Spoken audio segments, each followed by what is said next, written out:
자, 우리가 붙잡을 언약의 말씀의 제목은 중요한 눈을 열자라는 제목입니다. 서울에서 부동산을 하는 어느 권사님이 있습니다. 여성이지만 사업을 정말 좀 잘해요. 근데 이 권사님은 어디를 가도 본인 입으로 그러더라고요. 어디를 가도 자기는 땅이 보인대요. 땅만 보인대요. 건물이 보이고 그런데요. 그래서 어디가 뜰까? 어디가 좀 이게 좀 잘 될까? 그런 것만 보인다 그러더라고요. 이분은 이제 부동산에 대한 눈이 열린 거죠. 그런데 이분이 가장 중요한 복음에 대한 눈이 안 열려서 제가 이제 그분에게 이제 복음을 얘기를 했습니다. 세상 일도 그렇지만 신앙생활도 중요한 눈이 열려야 제대로 할 수가 있어요. 자, 오늘 본문 마태복음 5장 1절부터 12절은 바로 구원받은 성도라면 누구나 열어야 될 5가지 중요한 눈에 대해서 말씀하고 있습니다. 오늘 이 말씀을 통해서 여러분들 신앙과 인생에 새로운 눈이 열려지는 응답이 있기를 예수님 이름으로 축원드립니다. 첫 번째입니다. 가장 중요한 것은요, 다른 게 아닙니다. 성경 보는 눈이 열려야 돼요. 여러분들에게 오늘 이 눈이 열려지시길 바랍니다. 자, 분명한 사실은 성경을 누가 보느냐, 어떤 중심으로 보느냐, 여기에 따라서요, 성경은 전혀 다르게 열려져요. 이게 너무 희한해요. 이 사람이 지금 중심이 어떠냐, 누구냐, 여기에 따라서 전혀 희한하게 열려진다니까요. 아마 경험해 보셨을 겁니다. 5장 1절에 보니까 무리가 몰려와서 하나님의 말씀을 들을새, 여기에서 무리는요, 예수님의 이적, 기적, 막 표적, 뭐 이런 것만 본 거예요. 그래가지고 딱 생각하니까 예수님 저거 쫓아다니면 뭔가 좀 이익이 되겠다. 이래가지고 무작정 따라다니는 사람들을 무리라고 합니다. 근데 희한하게요, 무리들에겐 성령께서 성경을 제대로 볼 수 있는 눈을 절대로 안 열어주셔요. 또 반면에 5장 3절에 보니까 예수께서 한 배에 오르시니 그 배는 시몬의 배라. 여기서 시몬은 베드로입니다. 육지에서 조금 떼기를 청하시고 앉으사 배에서 무리를 가르치시더니, 자, 이번에는 아까 그 무리를 떠나가지고 육지와 조금 떨어진 바다에서 예수님이 또 다른 무리를 가르치신 거예요. 여기에서 무리는 장차 예수님에 의해서 세워질 12 제자가 포함된 사람들을 말합니다. 같은 무리가 아닌 거죠. 바로 제자들인 거예요. 제자들에겐 성령께서 희한하게 성경 보는 눈을 제대로 열어주셔요. 저희 이걸 늘 체험합니다. 목장에는요, 다양한 신앙의 연륜, 또 신앙의 색깔을 가진 분들이 모여듭니다. 그런데 목장에 오시는 분들 전체가 성경을 다 올바르게 깨닫는 것은 아니에요. 항상 보면은 제자들이 제대로 깨달아요. 그런가 하면 좀 항상 이상하다 싶을 만큼 또 반대로 서론에만 머물러 있는 분들도 있어요. 성령께서 그렇게 하시는 거예요. 자, 그렇다면 성령께서 언제나 제자들에게만 열어주시는 성경 보는 눈이라는 게 도대체 뭡니까? 제가 지난 시간에도 이걸 말씀드렸는데 5가지를 다시 한번 좀 정리를 해드리겠습니다. 성경 66권 어디서나 인간이 불행할 수밖에 없는 이유가 뭐냐? 그게 보여요. 그게 바로 창세기 3장에서 시작된 하나님을 떠난 원죄, 마귀의 자녀라는 신분, 지옥 가야 할 운명 때문에 그런 거예요. 원죄, 사단, 지옥을 해결하지 못한 인생은 뭘 해도 불행합니다. 그래서 이걸 본질적인 저주 문제라고도 합니다. 이게 보이는 거예요. 요즘 이제 유튜브가 많이 이렇게 활성화되다 보니까 기독교인들이 이제 이런저런 영상들을 올려요. 우리 지난번에 이제 김정진 성도님이 좀 어떤 분 영상을 한번 보라 그래가지고 한번 봤더니만 이제 그래요. 교회가 가지고 있는 많은 문제들이 있어요. 이거는요, 교회 몇 년 다녀보면 눈에 훤히 다 들어옵니다. 그걸 갖다가 이제 막 얘기를 하더라고요. 우리는 그거 하려고 모이는 게 아닙니다. 누구나 다 할 수 있는 그거 얘기하려고 모이는 게 아니고 그 문제가 어디서 시작됐으며 과연 이 문제를 어떻게 치유할 것인가, 그리스도로 어떻게 결론을 내리고 어떻게 시대를 살릴 것인가, 우리는 그것 때문에 모이는 거거든요. 그래서 이제 우리 성도님이 안타까우셨던지 거기다 어떻게 링크라도 걸어가지고 우리 교회 메시지를 좀 들려줬으면 좋겠다, 이렇게 얘기를 하시더라고요. 자, 두 번째 성경 보는 눈이 뭐냐면요, 정말 대단한 것 같아요. 인간을 볼 때 우리 사람에게 주어진 능력이 참 대단하거든요. 그럼에도 불구하고 왜 인간에게는 참 행복의 방법이 없습니까? 인간 스스로 행복을 위해서 종교를 만들고 우상을 섬기고 미신을 따르는데 왜 어려움은 끝나지 않습니까? 이 배후에 사단의 역사가 있기 때문에 그래요. 이게 두 번째입니다. 세 번째로, 그럼 이 상태로 인간은 마냥 살아야 되는 겁니까? 아닙니다. 하나님께서 직접 행복의 길을 위해서 구약 성경 39권 내내 행복할 수 있는 길을 말씀하셨어요. 여자의 후손, 아벨이 드린 피제사, 방주, 가나안 땅, 유월절 어린 양의 피, 구리로 만든 노뱀, 도피성, 셀 수 없을 만큼 참 행복의 길을 계속 말씀하셨어요. 이게 성경의 중요한 보는 눈이에요. 이 말이 무슨 말인지 아직 못 알아듣겠다, 심각한 겁니다. 네 번째, 드디어 그림자 같았던, 사진 같았던 이 참 행복의 길이 실물로 오신 거예요. 그 길이 바로 그리스도고 그리스도의 일을 하신 분이 예수님이십니다. 이것을 간단하게 예수는 그리스도라 그래요. 더 간단히 복음이라고 합니다.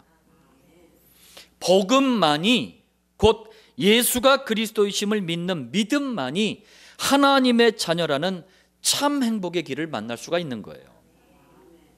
이게 성경의 네 번째 중요한 눈입니다. 보는 눈이에요. 다섯 번째, 하나님은 지금도 교회를 통해서 인간이 정말 행복할 수 있는 길을 계속 말씀하시는 거예요. 이게 하나님이 작정하신 영원히 다 돌아올 때까지 이걸 말하는 걸 세계복음화라고 합니다. 이때 주님은 영광 중에 재림하시고 우리는 영원한 천국으로 가게 됩니다. 자, 제가 이제 영화를 참 좋아하거든요. 저는 일부러라도 영화를 봐요. 왜? 그 시대의 문화의 코드가, 사단이 어떻게 문화를 통해 역사하는지 그 메시지가 영화 속에 들어있거든요. 그래서 제가 유명하다는 건 일부러 봅니다. 영화를 보면은 참 이렇게 조연들 있잖아요. 엑스트라들. 참 고생한다 싶어요. 너무 고생을 많이 해. 조연들의 빛나는 역할에 의해서 주인공이 사는 거거든요. 근데 한번 보십시오. 항상 영광은 누가 받아요? 주인공이 받잖아요. 성경에요, 너무나 많은 조연들이 있어요. 너무나 많은 엑스트라 같은 이야기들이 있습니다. 아닙니다. 여러분들 그거 따라가면 안 돼요. 주인공 따라가야 돼요. 주인공은 한 분이에요. 그리스도가 주인공이십니다. 자, 두 번째입니다. 여러분들 이걸 꼭 잘 들으시길 바랍니다. 나 자신을 복음의 말씀을 통해서, 뭐라고요? 복음의 말씀을 통해서 바르게 보는 눈을 열어야 됩니다. 제가 이제 현장에서 이렇게 복음을 전하다 보면은 참 눈물을 흘리면서 복음을 깨닫는 거에 대한 감사, 복음 안에서 자기 자신을 보는 그런 감사, 이런 걸 표현하는 분들이 정말 많아요. 복음의 말씀을 통해서만이 나 자신이 바르게 보여집니다. 자, 잠깐이지만 성공한 불신자들이 있어요. 그리고 참된 성공을 누린 믿음의 선배들도 있습니다. 그런데 이분들의 공통점이 딱 한 가지예요. 뭐냐면은 잠깐이나마 성공한 불신자들은요, 내가 뭘 잘하고 또 내가 뭘 잘 두려워하고 내가 뭘 못하는지, 쉽게 얘기하자면은 일반적인 자기 자신을 남들보다 더 뛰어나게 보는 눈이 있었어요. 그러니까 장단점을 잘 활용을 한 거죠.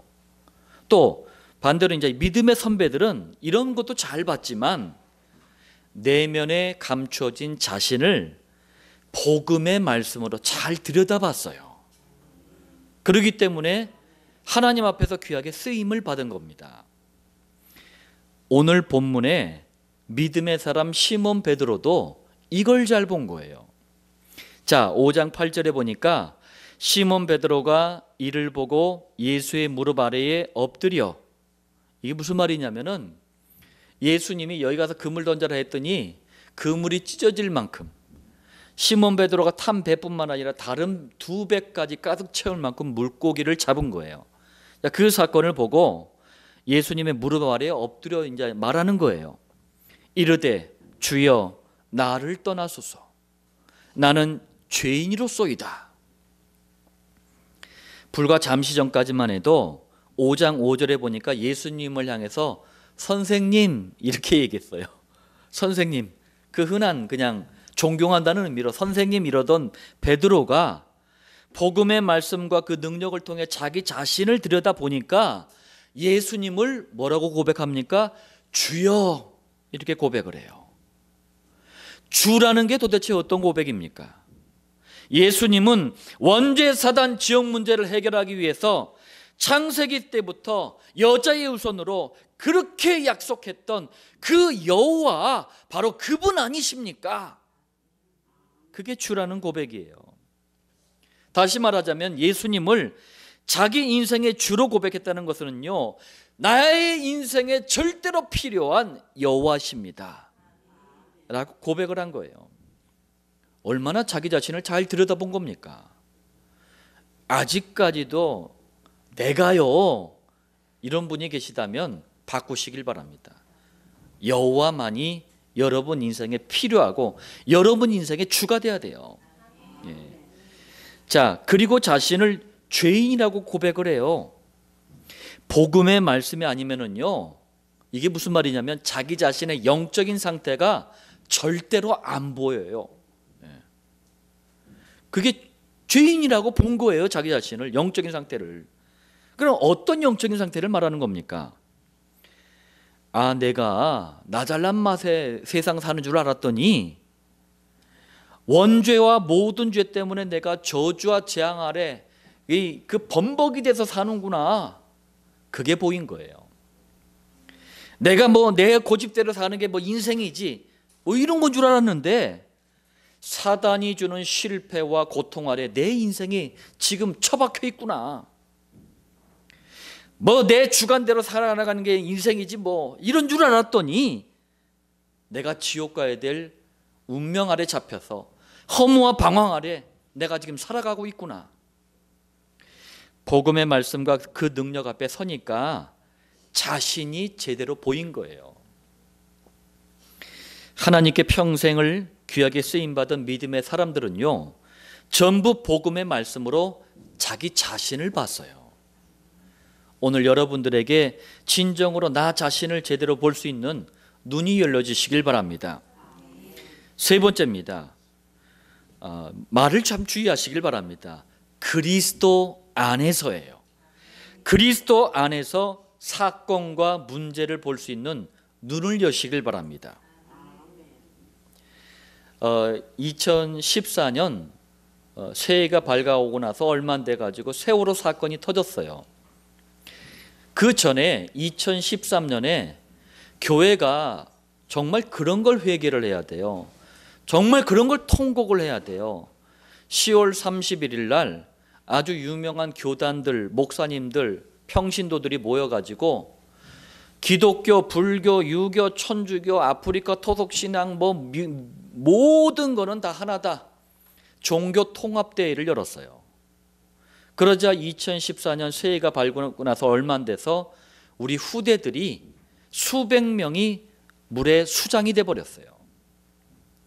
여러분들, 저는 그걸 갖다가 그리스도라는 안경을 쓰고 한번 봤어요. 그리고 나서 그 부분을 정말 제 스스로도 회개하고 통곡을 했어요. 그런데 누구도 그렇게 보지를 않더라고. 그걸 정치적으로 해석을 하고 집단의 이익을 위해서 악용을 하고 생명을, 이 사람의 이익을 위해서 이 악용하는 인간들은 참 나쁜 인간들이에요. 왜 그렇습니까? 눈이 잘못돼서 그래요. 시력이 나쁘다는 얘기가 아닙니다. 우리가 배운 지식, 경험, 습관은 우리가 살아가는 데는 나름 유익이 됩니다.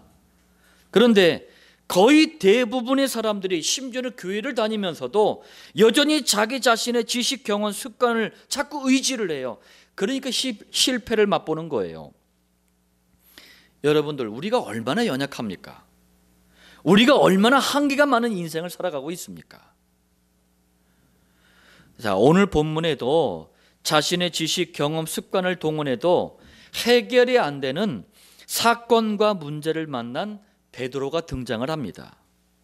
5장 5절에 시몬이 대답하여 이르되 선생님, 우리들이 밤이 새도록 수고하였을 때 잡은 것이 없지만은, 이게 무슨 말씀인 줄 아시겠어요? 어촌에서 어부로 태어났습니다. 평생 물고기만 잡은 사람이 베드로예요. 그런데 그날따라 희한하게 물고기가 어디 도는지를 알거든요. 그런데 물고기를 못 잡은 거예요. 그물을 어디에 던져야 되고 물고기가 어떻게 이게 흘러가는지 낚시를 해본 사람들도요, 자주 가는 낚시터에 그걸 알아요. 그런데 이분은 평생을 물고기를 잡았는데 한 마리도 못 잡은 거예요. 자기 자신의 평생을 배웠던 지식과 경험과 습관이 아무 도움이 안 되는 거예요. 우리 인생이 이렇게 연약합니다. 한계가 많아요. 자, 5장 4절에 시몬에게 이르되, 이제 예수님이 말씀하십니다. 깊은 데로 가서 그물을 내려 고기를 잡으라. 주님의 말씀은 베드로가 가지고 있는 지식과 경험, 습관, 이것과 완전히 거꾸로 말씀하신 거예요. 전혀 맞지 않는 말씀이에요. 낚시해 보신 분 계십니까? 혹시 바다에서 그물 던져본 분 계셔요? 주님의 말씀과 이 어부의 상식과 지식과 경험과는 안 맞아요, 이게. 더군다나 베드로가 들었던 예수님의 출생은 목수의 가정에서 태어났단 말이에요. 아니, 목수하고 어부하고 같습니까? 안 맞는 거예요, 이게. 너무나도 합리적이고 타당한 의심을 가져도 마땅한데도 불구하고 베드로가 이때는 좀 정신을 좀 차렸나 봐요. 베드로가 주님의 말씀을 약속으로 붙잡습니다. 5장 5절에 스스로 얘기해요. 말씀에 의지하여 내가 그물을 내리리이다. 말씀을 약속으로 붙잡은 거예요. 그러자마자 벌어진 일이 뭡니까? 5장 6절이에요. 그렇게 하니, 말씀을 약속으로 붙잡으니, 그 말이에요. 고기를 잡은 것이 심이 많아 그물이 찢어지는지라. 무슨 말입니까? 베드로는 문제 사건 속에서 자신의 경험, 지식, 습관을 의지한 게 아니고 참된 해답이신 그리스도를 체험한 거예요. 구원받은 모든 성도는 문제와 사건 앞에서 자신의 경험, 지식, 습관을 내세우지 말고 그리스도를 먼저 붙잡고 그리스도 안에서 문제와 사건을 보시길 바랍니다. 어느 정도까지 그렇게 봐야 됩니까? 이 지구상에 일어나는 모든 사건, 모든 문제가 싹 다 그리스도 안에서 이해되고 해석되어야 제대로 보는 거예요. 그래야 세상을 살릴 수가 있습니다. 아니, 목사님, 그게 무슨 말씀입니까? 지금 지구상에는 우리 개인만 보더라도 수많은 일들, 수많은 사건들, 수많은 문제들이 있는데 그걸 어떻게 싹 다 그리스도로 봅니까? 그게 말이 됩니까? 우리 주님이 마태복음 6장 30절에 이렇게 말씀하셨어요. 오늘 있다가 내일 아궁이에 던져지는 들풀도 하나님이 이렇게 입히시거든. 저는요, 깜짝 놀랐어요. 하나님의 주권이 과연 어디까지냐? 여기까지예요. 여러분들, 우리가 이렇게 시골길 가다가 이렇게 창문 열고 내다보면 들풀들 이렇게 이쁘잖아요. 그 흔하게 있는 들풀들, 계절에 따라서 옷을 갈아입고 어느 날 보면 다 시들어 있는 그 들풀도 누가 먹이신다고요? 하나님이. 그 다음에 제가 여러분들 보시는 프린트물에는 기록을 안 했지만 그 다음에 뭐라고 말씀하시냐? 하물며 너희 일까 보냐. 자, 인간과 세상의 크고 작은 모든 만물을 하나님은 통치하고 계십니다. 그렇다면 모든 사건 문제가 그리스도 안에서 이해되고 해석이 돼야 돼요. 자, 네 번째입니다. 여러분들이 기도를 많이 해도 응답 보는 눈이 없다면 이미 와 있는 응답을 싹 다 놓쳐버립니다. 제가요, 이렇게 사람들을 볼 때 참 그래요. 아, 응답 와 있는데 자꾸 응답 달래. 저거 응답 다 됐는데 또 기도하고 있어. 응답해 달라고. 눈이 없어서 그래요. 응답 보는 눈이. 복음의 말씀을 붙잡고 응답 보는 눈을 여시길 바랍니다. 이게 중요한 말씀이에요. 기도하지 말아도 될 시간표에 기도하고 있어. 와 있는 응답은 못 보고 또 응답 달래. 이거 헛수고 아닙니까? 자, 우리 인생은 늘 부족합니다. 또 뭔가를 자꾸 채워야 만족을 느끼는 게 우리 인생이에요. 이게 아마 사람들이 기도를 하게 되는 동기가 되기도 합니다. 이 기도하는 동기가 돼요. 뭐가 부족해, 뭔가 좀 그래, 야, 자꾸 기도하려고 그래. 그러니까 어떤 면에선 문제나 사건, 위기가 필요하기도 해요. 왜? 하여튼 죽어라 기도를 안 해. 죽어라 기도를 안 해. 조금 편해지면은요, 이제 기도와 멀어져 버려. 자, 베드로도 그랬어요. 5장 5절에 이게 밤새 애를 써도 물고기가 안 잡히는 거예요. 이러면 어떻게 되겠습니까? 생계에 치명적인 문제가 오잖아요. 어부가 물고기를 못 잡으면 생계에 문제가 생기잖아요. 자, 그런데 주님의 말씀을 약속으로 붙잡고 그물을 던졌더니 6절 7절에 배 2척이 가득 찰 정도로 물고기가 잡힌 거예요.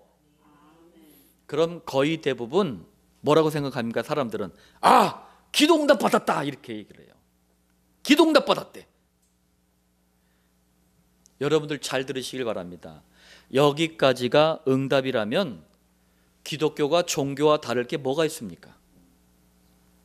한번 생각해 보세요. 여기까지가 응답이라면 돌에 빌고 나무에 비는 종교 단체들은 더 많은 것을 얻는데 그 종교와 무슨 차이가 있냐고요. 귀신들이 역사하는 종교 단체도요, 얼마든지 나무에 빌고 돌에 빌면 이 정도 거 받을 수 있어요. 그런데 아쉬운 게요, 교회 안에서 부흥회 또 기독교 텔레비전 한번 들여다보세요. 응답받았다고 간증하는 거 보면 싹 다 종교도 얼마든지 받을 수 있는 거, 그것 때문에 응답받았대요. 필요하지만 그거는 응답이 아니에요. 잘 들어보시길 바랍니다. 주님이 주시려고 하는 진짜 응답은 5장 10절이에요. 이제 후로는 네가 사람을 취하리라. 할렐루야. 이게 무슨 말입니까? 불신자와 똑같이 새끼 끼니 걱정이 나는 그런 인생이 아니라 전도자. 할렐루야. 불신자와 똑같이 성공, 명예, 출세, 여기에 목을 메고 여기에 행복이 있는 줄 아는 그런 인생이 아니라 제자.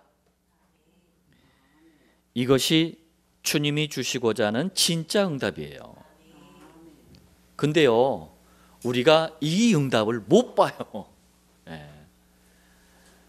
오늘 말씀을 통해서 여러분들 새로운 눈을 여시길 바랍니다. 5번째입니다. 지금 내가 있는 현장 보는 눈을 여시길 바랍니다. 내가 있는 현장. 이게 무슨 말입니까? 내가 있는 현장이란요. 내가 있는 현장에서 보는 눈이 뭡니까? 지금 내가 사는 곳, 내가 있는 곳, 지금 내가 일하는 곳, 내가 공부하는 곳, 이곳에는요 전부 하나님의 관심과 계획이 들어있다는 말입니다. 5장 1절에 보니까 예수는 게네사렛 호숫가에 서서라고 말씀했어요. 게네사렛이 뭐냐면요, 마태복음 4장 18절에는 갈릴리 해변으로 돼 있고, 요한복음 21장 1절에는 디베리아 호수라고 돼 있습니다. 쉽게 얘기하면 이게 갈릴리 바다예요. 자, 그런데 당시 사람들의 모든 관심이 집중된 곳은 이 갈릴리 어촌 촌구석이 아니에요. 어디냐? 예루살렘이에요. 예루살렘에는 모든 부와 명예가 모이는 곳입니다. 예루살렘은 유대교라는 이 종교 지도자들, 그리고 성경을 연구하는 수많은 엘리트들, 이런 사람들이 모이는 곳이 예루살렘이에요. 지금도 사람들이 그래요. 아이들 성공시키려면 서울로 보내래요. 그렇게 얘기하잖아요. 그게 바로 예루살렘이란 말이에요. 그런데 예수님은 아무도 거들떠 보지 않는 게네사렛, 바로 이 갈릴리에서 많은 활동을 하셨어요. 간혹가다 그런 분들이 있어요. 내가 하는 직업이 좀 보잘것없다고 막 움츠러드는 분들이 있어요. 잘못 본 겁니다. 현장 보는 눈을 여시길 바랍니다. 예. 자, 그럼 왜 하나님께서는, 우리 주님께서는 이 갈릴리에서 자꾸 활동을 하셨습니까? 이 갈릴리에 사는 사람들이 인생이 무너질 대로 무너진 사람들이에요. 그런데 이 사람들에게 그리스도라는 해답을 던지면은 살아날 제자들이 이곳에 있었기 때문에 그래요. 온갖 영적인 문제, 정신과 마음의 문제, 육신의 문제로 황폐할 대로 황폐한 곳이 갈릴리예요. 그런데 이곳에 그리스도를 진정으로 열망할 제자들이 있었기 때문에 그래요. 가장 소외되고 가장 버려지고 가장 낙후된 곳이지만 그리스도의 보화를 알아볼 제자들이 바로 이곳에 있었기 때문에 우리 주님의 관심은, 계획은 여기에 있었던 거예요. 실제로 여기서 제자들이 거의 다 나왔잖아요. 교회를 이곳에 개척할 때도 그렇고 어느 곳이든 그랬어요. 목장을 열 때도 한결같이 사람들이 얘기를 합니다. 뭘 모르는 사람들이 자꾸 얘기를 해요. 예루살렘으로 가세요, 목사님. 여기는 갈릴리입니다. 갈릴리. 예. 그렇게 얘기를 하더라고요. 예. 저도 예전에는 예루살렘이 좋았어요. 불신자 때는, 종교 생활할 때는 저도 예루살렘이 최고인 줄 알았어요. 그런데 그게 아닙니다. 이제는 관심이 제자에 있습니다. 어떤 곳이든 누구든 그 사람이 제자냐 아니냐, 이게 참 중요하더라고요. 자, 그렇다면 이 갈릴리 사람들이 그럼 예수님의 기대처럼 정말 제자라는 증거가 있습니까? 5장 11절 보세요. 그들이 배들을 육지에 대고 모든 것을 버려두고 예수를 따르니라. 복음과 기도와 전도에 인생의 우선순위를 둔 제자들이 실제로 나타났잖아요. 예수님을 그리스도로 고백하는 성도라면 자신이 하는 일이 아무리 작은 일일지라도, 자신이 처한 환경이 아무리 나쁘더라도 그곳에는 하나님의 관심이 있다는 사실을 명심하시길 바랍니다. 사단은 이 눈을 못 보게 만들어요. 그리고 연약한 나를 보게 만들고 나쁜 환경을 보게 만들고 내 처지에 자꾸 여기에 빠뜨려 가지고 나를 자꾸 낙심시킵니다. 잘못 본 거예요. 여러분들이 구원받은 성도라면 모든 곳에는 하나님의 관심이 있어요. 이걸 깨달은 성도를 제자라고 합니다. 제자를 통해 이루어지는 하나님의 계획이 바로 칠천 목장이에요. 자, 결론에 말씀드리겠습니다. 2019년 이 담임 목사에게 있는 권한으로 직분자들을 선발을 했습니다. 그리고 2020년 새해 첫 주에 직분자들을 임명하려고 합니다. 그래서 다음 달부터는요, 직분자 교육을 하려고 하는데 거기는 이유가 있습니다. 이유가 뭐냐? 가장 중요한 일꾼들에게 가장 중요한 눈을 열어줘야 돼요. 이 눈부터 열고 맡은 바 하나님께 받은 사명들을 감당할 수 있도록 도와드리려고 합니다. 임마누엘 교회와 7천 목장을 통해 중요한 눈을 열고 시대와 현장을 살리는 일꾼들이 일어나기를 다시 한번 예수님의 이름으로 축복합니다.